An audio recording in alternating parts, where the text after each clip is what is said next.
Assalamualaikum warahmatullahi wabarakatuh. Alhamdulillahirabbil alamin. Wassalatu wassalamu ala al-mab'uthi rahmatan lil alamin wa ala alihi wa sahbihi wa man tabi'ahum bi ihsanin ila yaumiddin. Amma ba'd. Bapak-bapak, kaum muslimin, hadirin jamaah salat maghrib yang dirahmati Allah. Pertama-tama kita senantiasa memuji Allah Subhanahu wa taala dan bersyukur kepadanya atas segala limpah rahmat dan hidayahnya sehingga kita dikumpulkan kembali di rumah Allah dalam rangka menjalankan perintah Allah dan Rasulnya, yaitu sholat maghrib secara berjamaah, yang insya Allah akan dirangkaikan dengan sholat isya secara berjamaah pula. Salawat dan salam senantiasa tercurahkan kepada junjungan kita Nabiullah Muhammad sallallahu alaihi wasallam beserta keluarga dan para sahabatnya, para pengikutnya yang tetap setia berpegang teguh kepada sunnah-sunnah beliau dan para sahabatnya hingga hari kiamat kelak. Amin ya rabbal alamin. Bapak hadirin rahimakumullah, kita melanjutkan tentang pembahasan Kitabul Ilmi, kitab tentang ilmu, ya ilmu syar'i, yang ditulis oleh Fadilatus Syekh Muhammad Ibnu Shalih Al-Utsaimin rahimahullahu taala, yang ditulis oleh yang mulia Syekh Muhammad bin Shalih Al-Utsaimin, semoga Allah senantiasa merahmati beliau. Kita pada pekan lalu sampai pada keutamaan ilmu syar'i. Keutamaan ilmu syar'i. Pada pekan yang lalu kami sudah membahas satu keutamaan ilmu syar'i. Bahwasanya ilmu syar'i itu atau ilmu agama itu ya merupakan warisan para nabi. Ya, jadi ilmu agama, Pak, kalau kita berbicara tentang ilmu agama, yaitu ilmu akidah, ya, ilmu fikih, ya, ilmu akhlak, adab, itu bagian dari atau merupakan ilmu agama. Ya. Jadi ada masalah akidah, ada masalah fikih. Fikih ini luas, Pak, sebenarnya. Ada fikih ibadah, ada fikih muamalah, ya, ada fikih tentang keluarga, masalah keluarga, pernikahan, perceraian, dan seterusnya. Fikih muamalah juga luas, jual beli, sewa menyewa, wasiat, hibah, menggadaikan barang, utang piutang, itu pembahasan tentang fikih. Jamaah sekalian, kalau kita bicara tentang masalah akidah, jamaah sekalian, ya, kita berbicara tentang rukun iman yang 6. Ya, kalau kita membahas tentang masalah akidah, rukun iman yang 6 ini saya yakin kita sudah hafal semua, ya. Karena rukun iman yang 6 ini, Pak, sejak SD kita pelajari. Ya, yaitu beriman kepada Allah, beriman kepada malaikat-malaikatnya, beriman kepada kitab-kitab Allah, beriman kepada Rasul-Rasul Allah, beriman kepada hari akhirat, dan beriman kepada takdir baik dan takdir buruk. Cuma ini Pak, pembahasannya luas ini. Iya. Membahas saja tentang beriman kepada Allah itu luas Pak. Jemaah sekalian, luas. Karena kalau kita bicara tentang Allah ada 3 pembahasan. Itu apa? Kita mempelajari tentang rububiyah Allah. Rububiyah Allah Subhanahu wa taala. Kita berbicara tentang uluhiyah Allah Subhanahu wa taala. Apa itu rububiyah? Rububiyah artinya kita mempelajari, kita mengimani bahwasanya satu-satunya zat yang menciptakan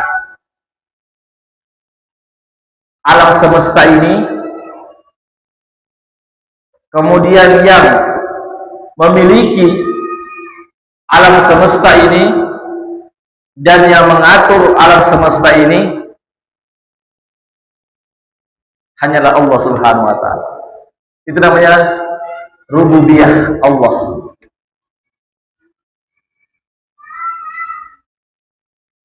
Kemudian juga kalau kita berbicara tentang Allah, maka kita berbicara tentang uluhiyah.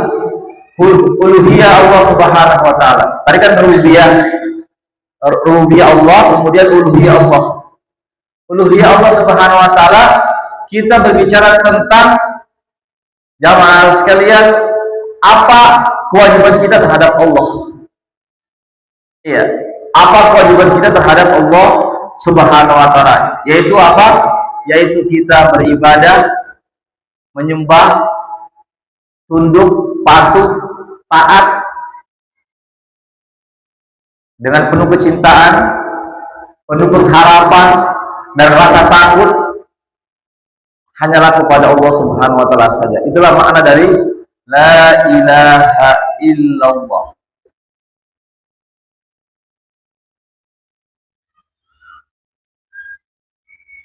Ini ada ulama jamaah sekalian, sama juga ini Pak, penulis buku ini namanya Syekh Muhammad bin Shalih Al-Utsaimin. Dia tulis Pak sampai 2 jilid begini Pak, 2 jilid besar bukunya, itu membahas tentang kalimat la ilaha illallah. 2 jilid besar Pak. Ya, saya punya bukunya di rumah jamaah sekalian. Mudah-mudahan nanti ada kesempatan kita akan bahas. Itu hanya membahas tentang la ilaha illallah jamaah sekalian. Ya luar biasa para ulama Pak. Itu Imam Syafi'i, saya jelaskan sedikit tuh. Imam Syafi'i itu Pak pernah bertamu ke rumah muridnya Imam Ahmad. Ya, tidak salah, ya diundang begitu, datang. Jadi muridnya, kan kita tahu Pak ya, Syafi'i Imam Syafi'i ya, Syafi'i Imam Ahmad. Sama sekalian, itu ulama-ulama 4 mazhab namanya. Jadi ada Imam Abu Hanifah, punya murid namanya Imam Malik. Imam Malik punya murid namanya Imam Syafi'i. Imam Syafi'i punya murid namanya Imam Ahmad. Ini yang dikenal dengan Pak mazhab Hanafi. Kemudian ada yang disebut dengan mazhab Maliki, ada mazhab Syafi'i, dan ada mazhab Hambali. Jamaah sekalian. Dan suatu ketika Imam Syafi'i pernah diundang datang ya ke rumah Imam Ahmad bermalam. Coba bagaimana Pak? Seorang murid betul-betul bagaimana dia memuliakan gurunya. Yang luar biasa Pak. Kalau kita lihat orang-orang terdahulu Pak, penghormatan mereka terhadap guru Pak luar biasa sekali. Ini ada kisah lagi Pak. Sebelum saya kisahkan tentang Imam Ahmad. Lebih jauh lagi Ibnu Abbas. Siapa tidak kenal Ibnu Abbas? Ibnu Abbas ini Pak adalah sepupu Rasulullah sallallahu alaihi wasallam, namanya Abdullah bin Abbas bin Abdul Muttalib, yang dikenal dengan mufassir Al-Qur'an. Jadi sahabat ini Pak punya punya spesifikasi keilmuan. Kalau Muaz bin Jabal spesifikasinya tentang masalah hukum. Kata Nabi, a'lamu ummati bil halal wal haram Muaz bin Jabal. Umatku yang paling tahu tentang masalah hukum halal dan haram adalah Muaz bin Jabal. Ya. Dan Nabi memberikan gelar kepada Abdullah bin Abbas namanya Bahrul Quran. Iya, artinya lautan Al-Quran. Artinya kalau berbicara tentang Al-Quran, Abdullah bin Abbas jagonya, Pak, ahlinya. Kalau bicara tentang tafsir Al-Quran, jamaah sekalian. Iya. Jadi Abdullah bin Abbas ini, Pak, saya cuma cerita sedikit bagaimana tentang penghormatan seorang murid terhadap gurunya, Pak. Padahal kalau dipikir Abdullah bin Abbas ini kan, Pak, sepupu dengan Nabi, Pak, sepupu sekali dengan Rasulullah SAW. Iya. Kenapa? Karena jamaah sekalian, Abbas dengan Abdullah, jamaah sekalian, itu bersaudara. Iya. Abbas dan Abdullah kan bapaknya Nabi. Abdullah bin Abdul Muttalib, Abbas bin Abdul Muttalib. Jamaah sekalian, sepupu sekali, Pak. Artinya makomnya itu lebih tinggi, Pak. Ya, makanya kenapa kerabatnya Nabi? Kerabatnya Nabi itu lebih tinggi, Pak, dibandingkan dengan sahabat-sahabat yang bukan kerabatnya Nabi. Jadi Abdullah bin Abbas ini dia kerabatnya Nabi dan juga sahabatnya Nabi. Jadi dia ada plusnya, sahabat plus kerabat, atau kerabat Nabi plus sahabat Nabi. Tapi ada juga sahabat Nabi bukan kerabat Nabi. Bukan sahabat Nabi, bukan kerabat Nabi. Siapa itu? Zaid bin Sabit. Siapa yang tidak mengenal Zaid bin Sabit? Zaid bin Sabit, sekretaris Rasulullah SAW. Iya. Jadi di antara sekretaris Nabi adalah artinya sekretaris Jawa penulis Al-Quran. Ya, jadi Al-Quran yang turun itu, Pak, Nabi perintahkan kepada salah satu kepada Zaid bin Sabit untuk menuliskan Al-Quran. Itu keunggulannya Zaid bin Sabit, Pak. Dia adalah penulis Al-Quran. Ya, ada berapa sahabat Nabi yang penulis Al-Quran, Pak? Di antaranya Zaid bin Sabit. Iya. Jadi Zaid bin Sabit ini, jamaah sekalian, sahabat Nabi, tapi bukan kerabat Nabi. Ya, saya cuma ingin menggarisbawahi di sini, hadirin, bahwasanya suatu ketika Abdullah bin Abbas Pak datang ke rumahnya Zaid bin Sabit malam hari, Pak.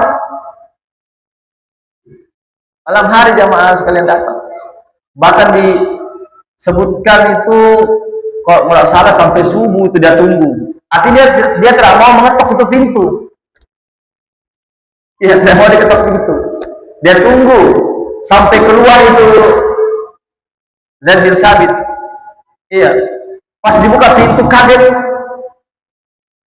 Wahai sepupu Rasulullah SAW, kerabat Nabi, ada apa gerangan?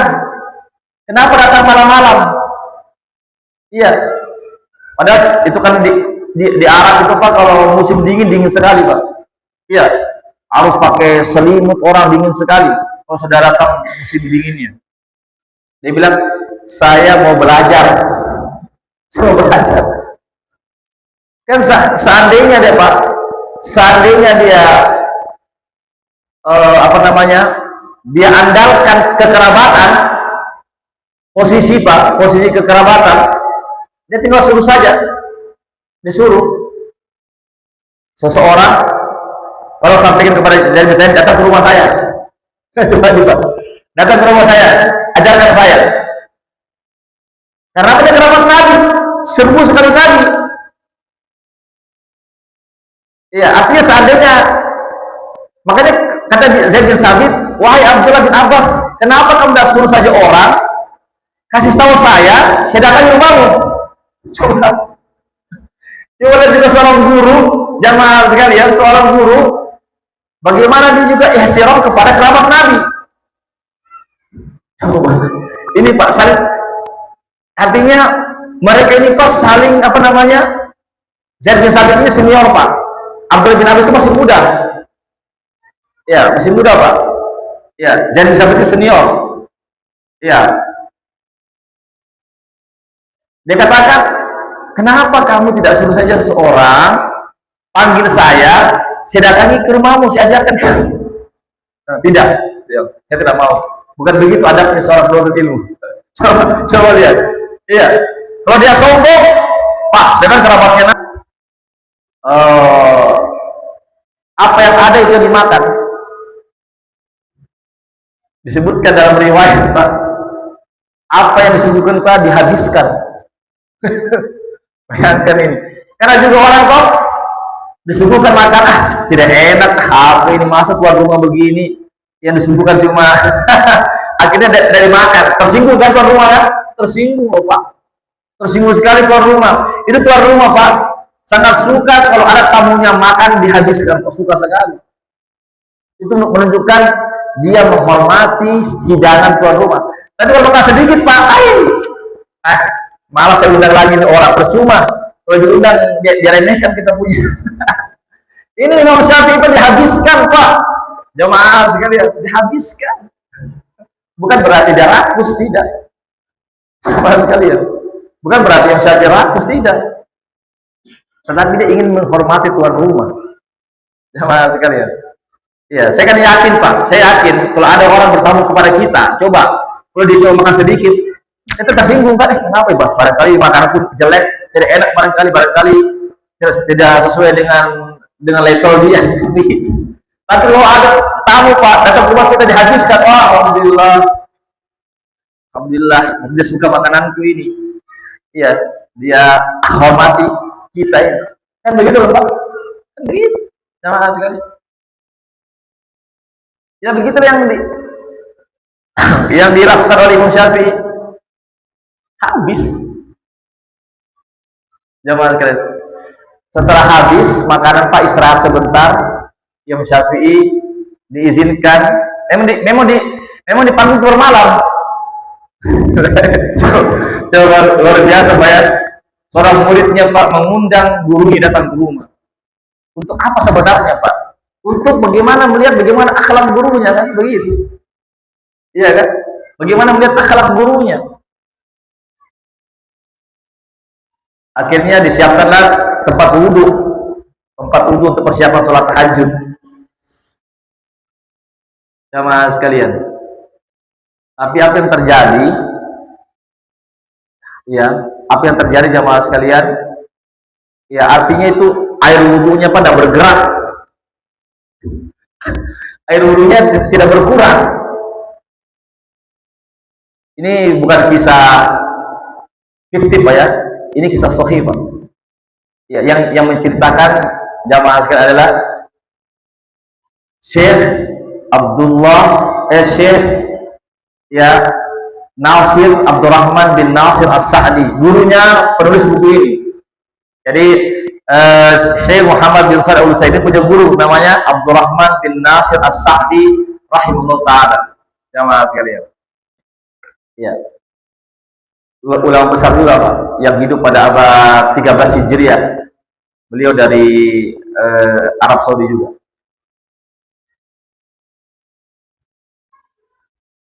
Jadi tidak berkurang Pak. Ya. Kemudian keesokan harinya, ya pas subuh, langsung pergi sholat ke masjid berjamaah. Ini istrinya Imam Ahmad terheran-heran dengan Imam Syafi'i. Tiga hal dia heran. Tiga hal dia heran, Pak. Dia katakan kepada suaminya, kenapa itu tamuta itu, Imam Syafi'i itu, saya kurang tahu Pak, apakah disebutkan namanya tidak. Yang penting kenapa tamuta itu dihabiskan makanan kita? Iya, kenapa dihabiskan makanan kita itu? Dia bertanya kepada suaminya, kenapa dihabiskan makanan kita? Iya. Yang kedua, saya siapkan dia tempat air wudhu untuk sholat tahajud. Kenapa? Tidak ada perubahan. Berarti dia tidak sholat tahajud, berarti ini orang. Berarti tamu ini tidak sholat tahajud karena tidak ada perubahan ini air. Kan kalau orang sholat tahajud kan Pak, ya berwudhu kan pasti berkurang itu air. Ini tidak, atau minimal dia buang air misalnya dipakai itu air, tapi tidak. Artinya airnya yang dipakai untuk berwudu atau buang air itu tidak bergerak sedikit pun. Yang ketiga, yang saya heran dengan tamu tadi malam itu, kenapa dia sholat subuh tidak berwudu, langsung datang ke masjid. Tiga ini apa? Pertanyaan istrinya kepada Imam Ahmad. Akhirnya apa? Akhirnya Imam Ahmad sampaikan kepada Imam Syafi'i. Iya, curhatan istri itu disampaikan kepada gurunya. Maaf Imam, Tabe. Iya, ini ada sedikit dari saya punya istri, ada tiga. Tolong dijawab. Tolong dijawab ini. Iya. Apa itu? Kata Syafi'i apa? Yang pertama, kenapa kita habiskan itu makanan? Apa sebabnya? Kita lapar kah? Apa? Apa kata? Wah, belum pernah saya dapatkan makanan yang lebih enak daripada makanan Pak Ibn. Bayangkan, Imam Syafi'i belum pernah saya dapatkan makanan yang lebih enak daripada makanan buatan istri tak. Enak sekali. Makanya saya habiskan. Senang, alhamdulillah. Alhamdulillah. Iya, artinya jawabannya kan enak toh. Artinya dia suka kan? Wajar kalau suka dihabiskan, wajar. Iya, bukan karena faktor lapar tapi suka. Yang kedua, istri saya mengatakan, kenapa kamu tidak sholat tahajud? Sholat malam, padahal sudah disiapkan itu air. Apa kata Imam Syafi'i? Oh begitu. Ya betul, memang saya tidak sholat tahajud malam itu karena saya terpikir satu hadis. Itu yang membuat saya tidak bisa tidur. Bayangkan Pak. Ini ulama Pak. Ada satu hadis yang saya pikirkan. Satu malam saya tidak tidur. Tidak tidur Pak. Saya pikirkan itu. Dan saya keluar, bukan cuma dipikirkan Pak, dia keluarkan Pak, ada 100 hikmah-hikmah yang dia dapatkan. Pelajaran-pelajaran, faidah-faidah dari hadis itu Pak. Jadi begini Pak, itu kan hadis Pak, bukan cuma sekedar redaksi teks hadis. Tetapi di dalam hadis itu Pak ada namanya hikmah-hikmah. Pelajaran-pelajaran itulah fungsinya ulama. Itulah fungsinya ulama. Kalau kita tidak bisa Pak. Coba misalnya, saya kasihkan bab satu hadis. Pikirkan itu. Apa kira-kira pelajaran yang bisa didapat? Setengah mati Pak. Itu pun kalau kita dapat cuma 1-2 pelajaran. Ini Imam Syafi'i 100 satu malam Pak. Setelah sholat isya sampai subuh Pak, dia tidak tidur. 100 permasalahan agama dia bisa pecahkan Pak dengan satu hadis. Makanya ulama itu Pak jamaah sekalian luar biasa Pak. Jamaah sekalian, ulama itu jamaah sekalian. Makanya jangan heran kalau ulama itu Pak pahalanya tidak putus-putus. Karena dia mewariskan ilmu kepada kita. Kan begitu kata Halul Hikmah, laulal ulama ula jahilan nas. Kalau bukan karena ulama, manusia itu menjadi bodoh. Kita tidak bisa tahu agama Pak kalau bukan para ulama yang mengajarkan kepada kita Pak. Apa itu Al-Quran? Apa itu kandungan Al-Quran? Apa itu isi Al-Quran? Apa tafsiran Al-Quran? Apa pelajaran dalam Al-Quran? Apa hikmah-hikmah dalam Al-Quran? Apa hukum-hukum dalam Al-Quran? Kan sumber hukum Islam kan dua Pak. Di antaranya dua ya, yaitu Al-Quran dan Sunnah. Inilah tugasnya para ulama yang menjelaskan Pak. Jadi Al-Quran itu bukan cuma sekedar dibaca.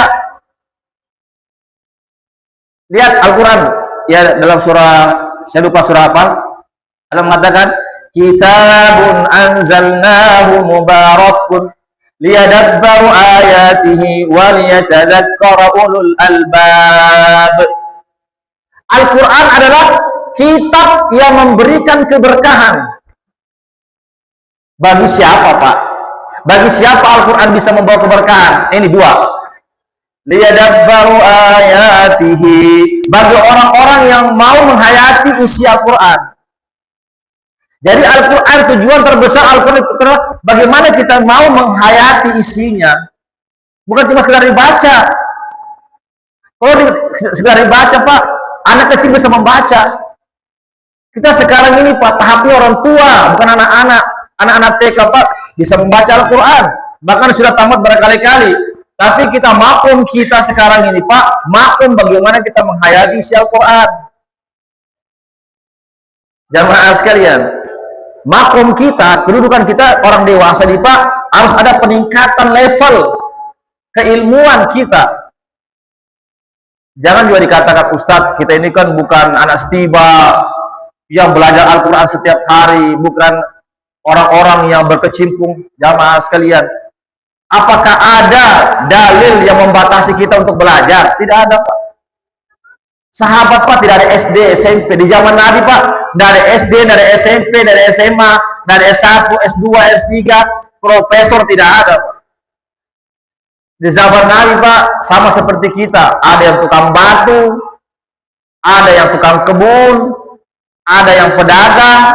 Jamaah sekalian, bermacam-macam profesi para sahabat. Tapi sahabat, bedanya dengan kita, dengan umat Islam sekarang, sahabat mau belajar. Itu saja bedanya.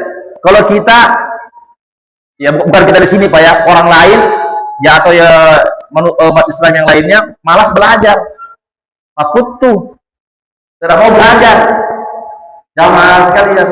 Jadi sebenarnya, Pak, tidak ada semacam, susah Ustaz belajar Islam, kita sudah dewasa.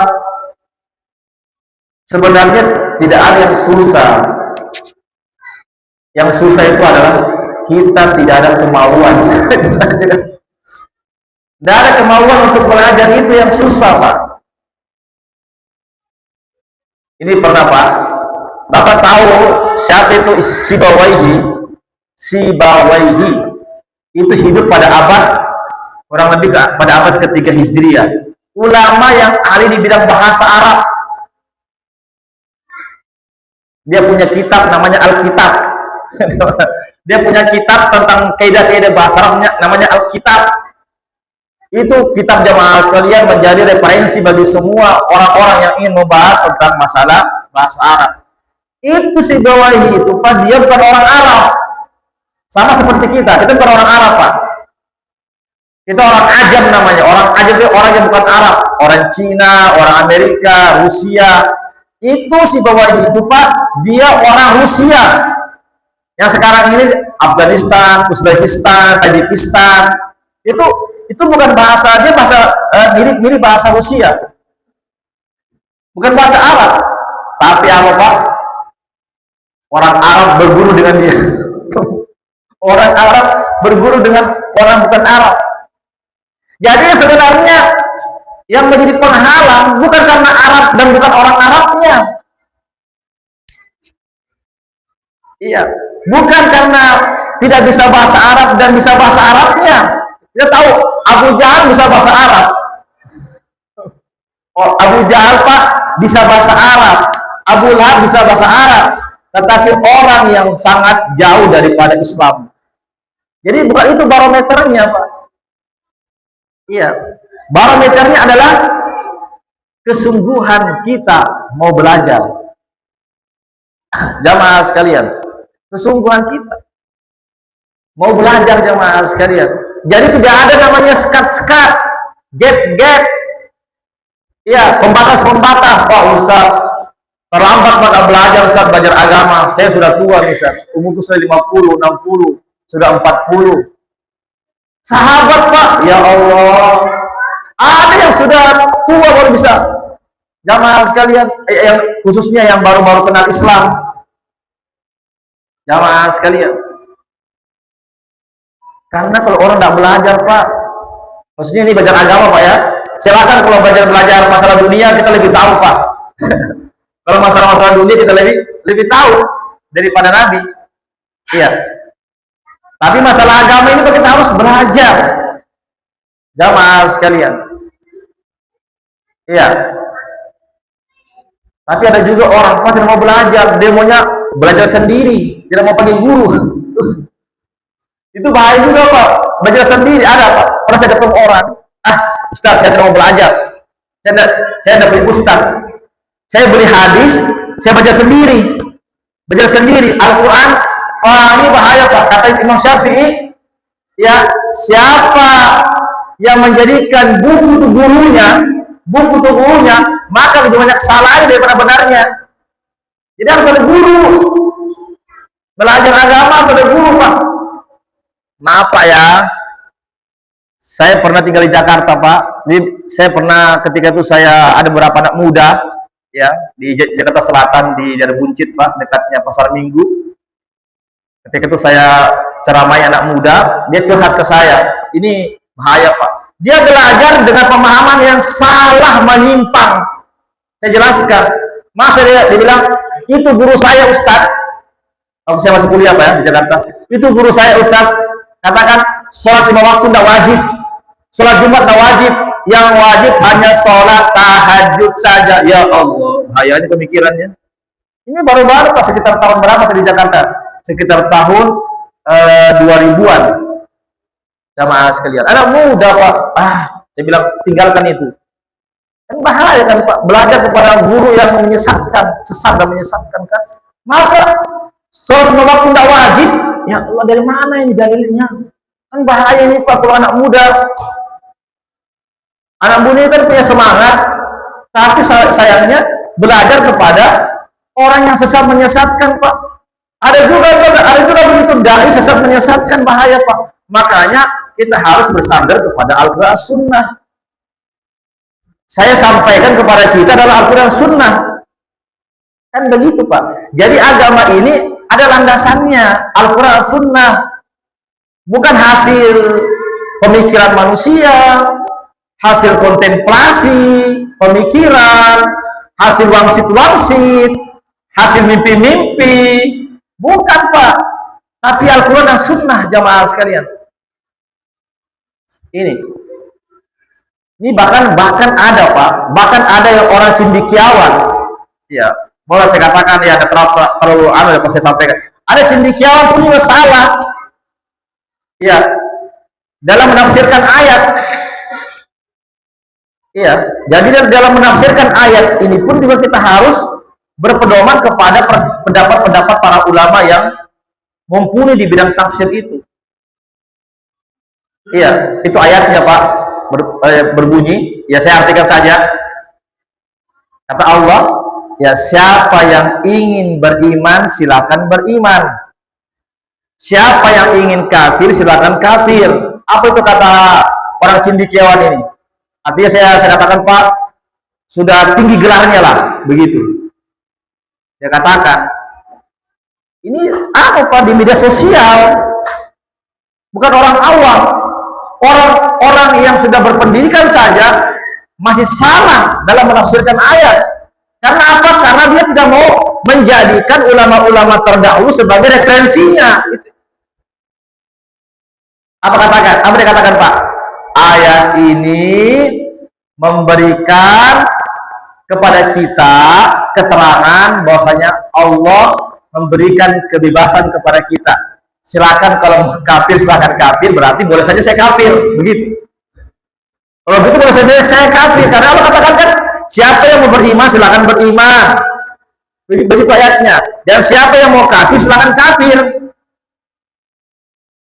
Dia katakan kalau begitu Allah membolehkan kita untuk kafir kan.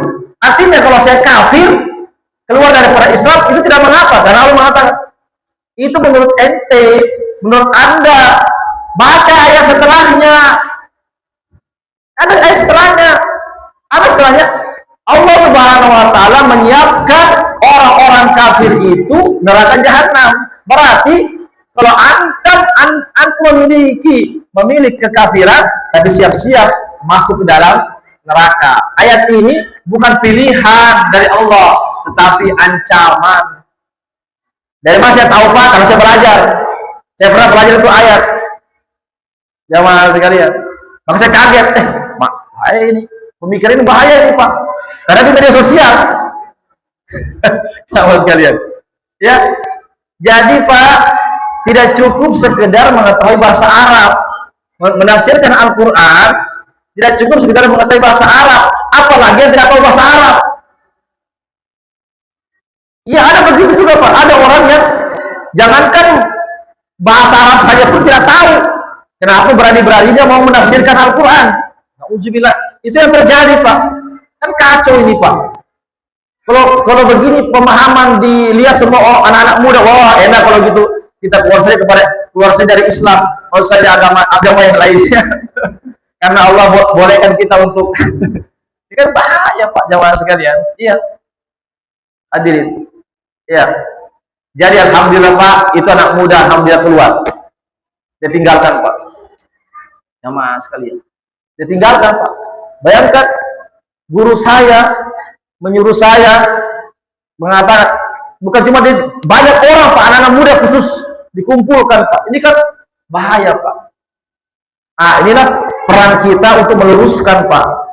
Jadi ustadz itu fungsinya Pak, jamaah sekalian, meluruskan kalau ada penyimpangan Pak, diluruskan memang. Kalau tidak diluruskan bahaya. Jamaah sekalian, bahaya Pak. Iya, karena apa? Pemikiran itu Pak akan bisa menyesatkan orang kan? Coba bayangkan, kalau sudah ada beberapa anak muda yang tidak sholat, jamaah sekalian, tidak sholat Jumat nih, tidak sholat waktu nih, yang ada cuma sholat tahajud saja. Jamaah sekalian, ini hadirin ini rahimakumullah yang harus kita waspada Pak. Iya. Jadi begitu ya Pak. Artinya begitulah kehidupan Pak. Ada namanya peperangan antara hak dan batil Pak. Itu sudah sunatullah. Iya. Kan di zaman Nabi kan ada namanya Musailamah Al-Kadzdzab. Ada Pak. Di zaman Nabi saja yang turun wahyu Pak, ada yang mengaku sebagai Nabi. Namanya Musailamah Al-Kadzdzab. Bayangkan Pak, ini di zaman Nabi. Nabi masih hidup. Ada orang Arab yang mengaku sebagai Nabi, menandingi Nabi, namanya Musailamah Al-Kadzdzab. Jamaah sekalian. Tapi apa? Ya harus dihadapi, tidak bisa, harus diluruskan ini umat. Jamaah sekalian. Iya. Sebagaimana pernah kan terjadi kan Pak? Itu viral itu ada mengaku sebagai Nabi ya. Ya. Ada yang mengaku sebagai Nabi di Indonesia. Ada berapa Pak? Ada berapa di orang Indonesia yang mengaku sebagai Nabi yang mendapatkan wahyu katanya dari Jibril. Itu harus diluruskan Pak, kalau tidak berbahaya. Ya, jamaah sekalian, itu penyimpangan. Ya, jangan dikatakan Ustadz itu kan kebebasan beragama. Tidak bisa Pak. Itu bukan kebebasan beragama, itu namanya penistaan terhadap agama. Penistaan terhadap agama, tidak bisa Pak. Jadi kita ini harus kita lawan, luruskan jamaah sekalian. Itulah fungsinya para ulama, jamaah sekalian. Ya. Baik Pak, saya kembali kepada kisah yang tadi ya, Imam Syafi'i tadi. Belum selesai ya. Kisah Imam Syafi'i tadi itu. Apa kisahnya Pak? Iya, saya siapkan itu satu baskom air untuk dia berwudu. Kenapa tidak berwudu? Wahai Imam, tolong jelaskan. Apa dia katakan? Itu tadi, saya teringat satu hadis. Dan mempelajari ilmu itu lebih utama daripada sholat tahajud. Bayangkan Pak, ini perkataan Imam Syafi'i. Makanya saya tinggalkan sholat tahajud untuk mempelajari ilmu. Betul Pak? Jadi mempelajari ilmu itu Pak lebih tinggi daripada sholat tahajud. Kenapa? Kenapa Pak? Mempelajari ilmu agama lebih tinggi daripada sholat tahajud. Jamaah sekalian. Karena sholat tahajud itu Pak untuk diri kita sendiri. Pahalanya hanya kita saja. Tapi kalau mempelajari ilmu Pak, kita bisa mengajarkan orang lain. Itulah keutamaan orang mempelajari ilmu, Pak. Makanya Syafi'i, ya, saya tinggalkan itu sholat tahajud. Saya lebih memilih karena mempelajari ilmu agama lebih mulia, lebih tinggi pahalanya daripada sholat tahajud. Yang ketiga, senang ini Imam alhamdulillah dapat lagi ilmu ini. Ya, yang ketiga, kenapa kamu kata istrimu ke kamu, Anda sholat nggak berwudu, nggak bergerak? Apa kata ya Imam Syafi'i? Wudu saya tidak batal karena saya tidak tidur, tidak kencing. Bayangkan sejak dia makan, ya, malam sampai pagi harinya Pak, kurang lebih 8 jam tidak tidur, Pak. Karena Pak, salah satu pembatal wudu adalah tidur nyenyak. Tatkala kita tidur nyenyak, Pak, batal wudu kita. Berarti Imam Syafi'i selama 8 jam tidak pernah tidur sehingga wudunya tidak batal. Apa dia katakan? Saya pakai itu wudu, ya, wudu saya yang sholat isya itu tidak batal, maka saya langsung pergi sholat subuh. Luar biasa, Pak. Ini kisah jemaah sekalian, pelajaran yang berharga, hadirin, ya, yang bisa kita ambil pada pertemuan kita kali ini, bahwasanya para ulama jamaah sekalian adalah orang-orang yang telah memberikan sumbangsi yang besar bagi kita dalam masalah ilmu ini. Ya, barangkali ini yang bisa kami sampaikan, Pak, ya. Apakah perlu tanya jawab atau gimana? Pak Aris, perlu tanya jawab, Pak, atau cukup? Karena sudah azan, ya. Ya, karena sudah azan, Pak, ya tidak usah tanya jawab, ya. Yang penting kita bisa pahami apa yang bisa saya sampaikan dan mudah-mudahan kita bisa amalkan. Karena masuk waktu, maka kita cukupkan sampai di sini saja kita punya kajian. Ya, kami akhiri kajian kita ini dengan baca doa penutup majelis. Subhanakallahumma bihamdik, asyhadu an la ilaha illa anta, astaghfiruka wa atubu ilaik. Wassalamualaikum warahmatullahi wabarakatuh. Ya.